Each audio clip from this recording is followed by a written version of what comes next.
What is going on, you guys? It's your girl Diana back at you with another YouTube video. Today we're going to be talking about IVs, which are different from EVs. However, I did also already make a video on what exactly EVs are and how to EV train your Pokemon. But EVs and movesets are not the only thing that matter when trying to make a competitively viable Pokemon or a Pokemon that's going to be successful in high-level raid battles. So if you're interested in learning more about IVs and how you're able to raise the IVs of your Pokemon in Pokemon Scarlet and Violet, then just keep on watching. And if you're new here, make sure that you subscribe so that you're always up to date on the latest Pokemon news, and give this video a thumbs up if you are a Pokemon fan so that we can push it out into the YouTube algorithm so that more Pokemon fans can see it. And if you would like another way to support the channel, please feel free to check out the merch store. There is a link down below in the description that takes you to not only my merch store, but also all of my other socials so you can keep up with what I'm doing on a daily basis. And of course, cop one of these cool sweatshirts. I've also linked copies of Pokemon Scarlet and Violet on my Amazon storefront if you are still looking for your own. But let's go ahead and hop into how you can improve your IVs.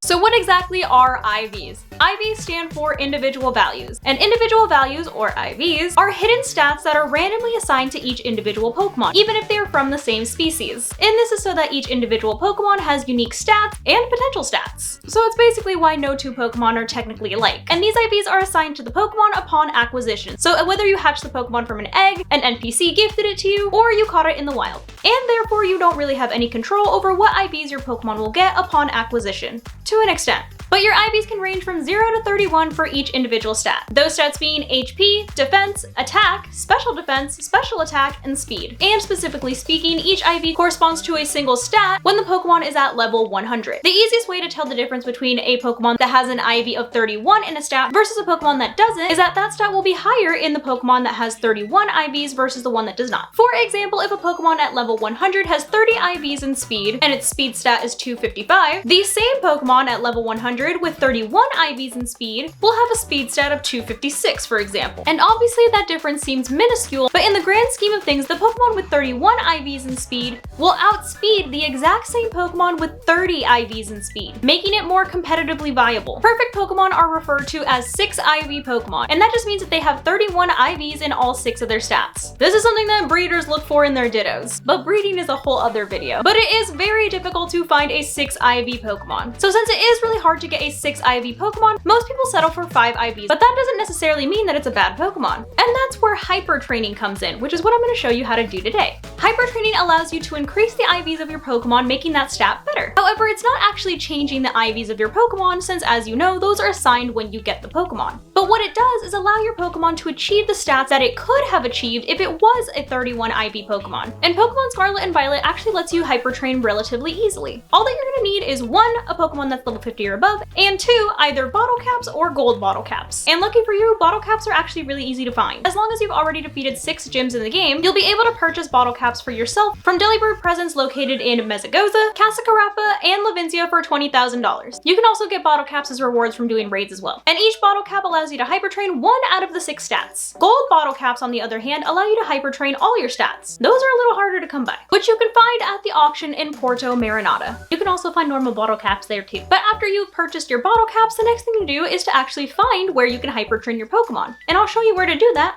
right now. So once you have your level 50 or above Pokemon in your box and your bottle caps in hand, you're gonna want to fly over to Montenerva, which is the little mountain city kind of over where the ice type gym is. And once you're at the Pokemon Center, all you have to do is literally turn around and there should be a little patch of trees with an NPC standing in between them next to an Abomasnow. That's the NPC that you're gonna want to talk to, and he's gonna ask you if you want to hypertrain one of your Pokemon. You are of course going to say yes, and he's going to ask you which one. This is why you want to make sure that your Pokemon's in the box, because you got to pull it out of the box. So you select your Pokemon, and after you've selected your Pokemon, he's going to ask you if you have bottle caps or gold bottle caps. I have 1 bottle cap because I actually hypertrained this Azumarill earlier before I made this video. So you're going to go ahead and click on whichever bottle cap you have and how many you would like to use.